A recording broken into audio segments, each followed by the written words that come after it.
ఆ ఈవీఎంలతోటో లేకపోతే ఓట్లను తీసేసో లేకపోతే మీకు కావాల్సినవి పెట్టుకోనో ఎలక్షన్ కమిషన్తో ఇప్పుడు బీహార్ ఎలక్షన్స్, అదేవిధంగా బెంగళూరులో ఒక నియోజకవర్గాన్ని తీసుకొని రాహుల్ గాంధీ చేసిన అనేకమైన ఆరోపణలు, ఈసీ గొడవలన్నీ నడుస్తూ ఉన్నాయి. ప్రజలు భావిస్తూ ఉన్నారు ఆంధ్రప్రదేశ్లో కూటమి ప్రభుత్వం నిజంగా గెలవలేదు. ఓట్లేస్తే వైఎస్ఆర్ కాంగ్రెస్ పార్టీకి వేసిన ఓట్లన్నీ కూడా ఎటుపోయినాయి మాకు అర్థం కావటం లేదు. వీళ్ళ గెలుపే ఒక ప్రశ్నార్థకంగా మారింది. ఈ కూటమి గెలుపు ఆంధ్రప్రదేశ్లో, దేశంలో it is in the cross roads. పార్లమెంట్లో ఉన్నటువంటి దాదాపు 300 మంది ఎంపీలు బయటకు వచ్చి ప్రశ్నిస్తూ ఉన్నారు ఎలక్షన్ కమిషన్ చేసిన తప్పని. ఎలక్షన్ కమిషన్ ఈరోజు రివర్సు, చాలా లేటుగానే రివర్స్ వస్తూ ఉంది. బీహార్లో ఏదో జరుగుతూ ఉంది. దేశవ్యాప్తంగా చర్చ ఏంటంటే, పార్లమెంట్లో కూడా చర్చ ఏంటంటే, అసలు అద్భుతంగా పరిపాలన చేసినట్టు జగన్మోహన్ రెడ్డి గారు ఎలా ఓడిపోయారు? ఇది ఒక ప్రశ్న. ఓడిపోయిన వెంటనే జగన్మోహన్ రెడ్డి గారు చెప్పారు చాలా అంశాల్లో మాకు అనుమానాలు ఉన్నాయి కానీ ఆధారాలు లేవు. 14 ఏళ్ళ తర్వాత కొండంద వెలుగుని పెట్టారు. కొన్ని ఆధారాలు దొరికినాయి అన్నారు. ఎలక్షన్ కమిషను బీజేపీ లేకపోతే ఇంకొక కూటమికి అక్కడ అమ్ముడుపోయి గందరగోళంగా తయారైపోయింది. ఎలక్షన్ కమిషను కూటమి కుమ్మక్కయ్యారు అనేది ఈరోజు వినపడుతూ ఉంది. ఈ సందర్భంలో మేము ఎవరిని ఏమనలేదే వైఎస్ఆర్ కాంగ్రెస్ పార్టీ, కానీ మా మీద ఎందుకు పడి ఏడుస్తున్నారు? ఈరోజు నెల్లూరులో ఏదో ఘటన జరిగిందట. ఎవరో ఒక లేడీ ఒక పెరోల్ మీద ఎవరో ఒక అతను వచ్చాడు, రౌడీ షీటరు. అతన్ని ఏదో అరెస్ట్ చేశారు, తీసుకున్నారు, వచ్చారు, జైల్లో పెట్టారు. వాళ్ళకి ఇది సర్వసాధారణం. నాకు తెలిసి నెల్లూరు వాళ్ళు చెప్తా ఉన్నారు మాకు నెల్లూరుకి సంబంధం, నెల్లూరు నయమాట అతను. అక్కడున్న రాజకీయ పార్టీ నాయకులందరూ కూడా అతను జైల్లో ఉన్నాడు కలుస్తారట. పలానా చోట పలానా విషయం ఉంది, దీన్ని కొంచెం తీర్చాల్సి ఉంది బాస్ అంటే ఆ బాస్ ఆర్డర్ వేస్తారట. ఎక్కడున్నా సరే పనులు జరిగిపోతాయట. అతనికి శ్రీకాంత్ అనే ఒక రౌడీ షీటర్ని అరెస్ట్ చేసి జీవితకాలం ఖైదీగా జైల్లో పెడితే అతన్ని పెరోల మీద బయటికి రావడం కోసం, పెరోల్ అనేది ఒక రైట్, ఎస్ తీసుకోండి. మీరు మధ్య మధ్యలో కొన్ని అంశాలు ఉంటాయి, కుటుంబాలకు సంబంధించో లేకపోతే ఆరోగ్య విషయాలు లేకపోతే ఇంకొకటో ఉంటాయి, మీరు బయటికి తెచ్చుకున్నారు, తెచ్చుకోండి. కానీ మీ రాతలేంటి అసలు?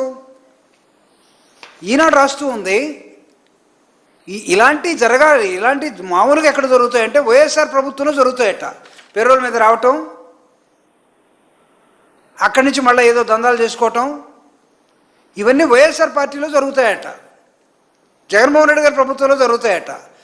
అసలు కూటమి ప్రభుత్వంలో మాకు తెలియకుండా ఎవరో జరుగుతున్నాయని ఆశ్చర్యపోతూ ఈనాడు రాస్తూ ఉంది. అంటే మీకు తెలిసి జరిగితేనే ప్రభుత్వం, కూటమి ప్రభుత్వం పనిచేస్తూ ఉండాలి. మీకు తెలియకుండా వాళ్ళు ఒక ఎమ్మెల్యే, ఒక ఎంపీ లేకపోతే ఒక హోమ్ మినిస్టర్ వీళ్ళందరూ మాట్లాడుకొని సంతకాలు పెట్టి అతని పెరోల మీద తీసుకొస్తే అమాయకంగా హోమ్ మినిస్టర్ గారు ఒక ప్రెస్ మీట్ పెడతారు. అసలు మాకేం సంబంధం, ఎలా వచ్చారు? మీకేం సంబంధం లేకపోతే నేను అడుగుతూ ఉన్నా, ఎవరు ఈవిడ? నేనేం చెప్పదలుచుకోలే, కిలాడి లేడేనో అయ్యని అనదలుచుకోవాలా. ఎందుకంటే ఆ అమ్మాయి వీడియోలు చూస్తే నేను అతను మా ఆయన లేడు, నాకు ఆయన గొంతు, ఇప్పుడున్న ఆయన గొంతు మా ఆయన గొంతుతోటి సరి సమానంగా మ్యాచ్ అవుతుంది. ఇది ఏమైనా చేరా రైకమ్మా మ్యాచ్ కావడానికి? నాకు అర్థం కావట్లా. ఏమైనా షాపింగ్కి వెళ్ళారా ఏంటి? సరే వెళ్ళండి, మాకెందుకు, మ్యాచింగ్ చేసుకోండి. ఆవిడ చంద్రమోహన్ రెడ్డి గారితో ఉన్న ఫోటో ఇది. ఇక్కడ వేమిరెడ్డి గారితో, సునీల్ గారితో, గూడూరు ఎమ్మెల్యే, వీళ్ళందరితోటి ఏం మాట్లాడుకున్నారో ఏమో మొత్తం సంతకాలు పెట్టారు. హోమ్ మినిస్టర్ గారు దాన్ని రికమెండ్ చేశారు. హోమ్ మినిస్టర్ గారు రికమెండేషన్ తోటి ఆ వ్యక్తి జైలు నుంచి బయటకు వచ్చాడు, హాస్పిటల్ పేరుతోటే ఉన్నారు. అక్కడ పోయి ఎమ్మెల్యేలు కలుస్తున్నట్టున్నారు, ఆయన పోయి కలుస్తూ ఉన్నాడు.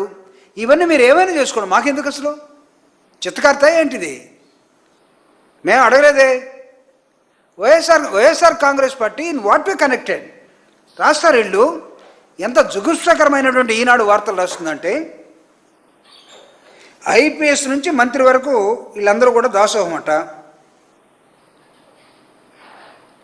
ఏదేదో ఎప్పుడు కావాలంటే అప్పుడు జైల్లో కలుస్తూ అన్ని రూల్స్కి వ్యతిరేకంగా ఏదో గందరగోళం చేశారు. ఇదంతా నేను చదవదలుచుకోలేదు, చదివితే ఏమవుతుందంటే ఈనాడు రాసిన ఎస్సెన్స్ ఏంటంటే దీనిలో అతను జైల్లో కలుస్తారట, అతను అవసరమైతే బయటికి పిలిపించుకొని పెరోల మీద సంవత్సరానికి 2 సార్లు, ఇది హోమ్ మినిస్టర్ గారు ఇచ్చిన జీవో, ఇది పెరోల మీద తను బయటికి రావడం కోసం ఒక ఎస్పీ కాదన్నా ఇంకొక ఎస్పీ తోటి ఇద్దరు ఎమ్మెల్యేలు రికమెండ్ చేసి మీలో మీరు ఏం చేసుకున్నారో మాకు తెలియదు. అసలు బయటికి పిలిపించుకున్నారో మాట్లాడుకున్నారు.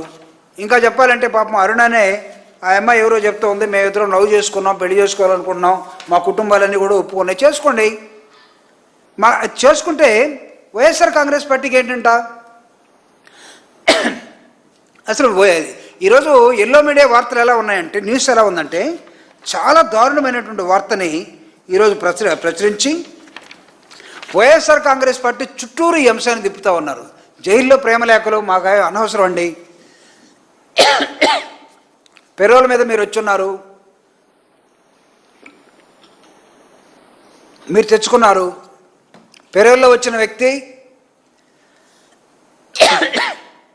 హాస్పిటల్లో చేరి, నేను ఇది చూయించచ్చో చూయించకూడదు, ఎందుకంటే ఎత్తైనా ఒక మహిళ కదా, కొన్ని అబ్జెక్షన్స్ నాకే కనబడుతున్నాయి.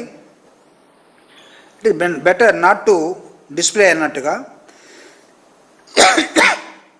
స్టిల్ మీరు వైఎస్ఆర్ కాంగ్రెస్ పార్టీని బ్లేమ్ చేయటం కోసం జగన్మోహన్ రెడ్డి గారి ప్రభుత్వంలో జరగాల్సినటువంటి ఇలాంటి అంశాలు కూటమి ప్రభుత్వం ఎలా జరుగుతాయని ఈనాడు ఆశ్చర్యపోతూ ఉంది. ఎప్పుడన్నా జగన్మోహన్ రెడ్డి గారి ప్రభుత్వంలో ఇలాంటి వార్తలు ఉన్నాయా? మై డియర్ ఈనాడు, లేవే.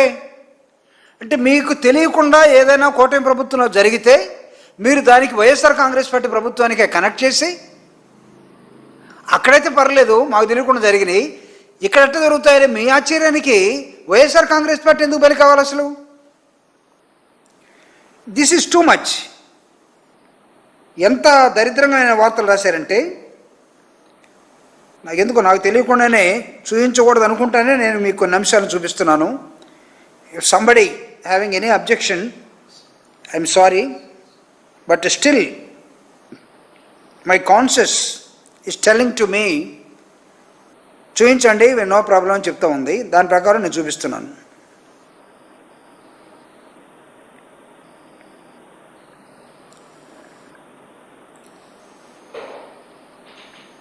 It is a wonderful scene. Wonderful scene అంటే మళ్ళీ మీరు వేరుగా తీసుకోబాకండి. ఎవరన్నా జూమ్ చేయగలరా? జైల్లోది కాదు స్వామి, జైలు నుంచి హాస్పిటల్కి వచ్చిన తర్వాత వద్దన్నారా? చూడు, మనమే కొన్ని నియంత్రణలు పెట్టుకొని అలాంటివి వద్దనుకుంటున్నాం. కానీ వైఎస్ఆర్ కాంగ్రెస్ పార్టీని బ్లేమ్ చేయటంలో what would be their plan? కూటమి ప్లాన్ ఏంటంటే, ప్రతిదానికి వైఎస్ఆర్ కాంగ్రెస్ పార్టీని అతికించి వాళ్ళ ప్రభుత్వంలో జరగాల్సిన పనులన్నీ కూడా ఈ ప్రభుత్వం ఎట్ట జరుగుతున్న ఆశ్చర్యం. దరిద్రం మీ దగ్గర ఉంది, మా దగ్గర లేదు. చేతకానితనం మీది, మాది కాదు.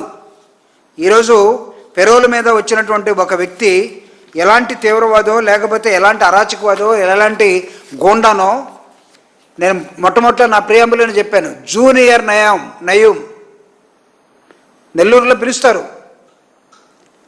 ప్రతి వ్యక్తి అక్కడికి వెళ్ళాల్సిందే.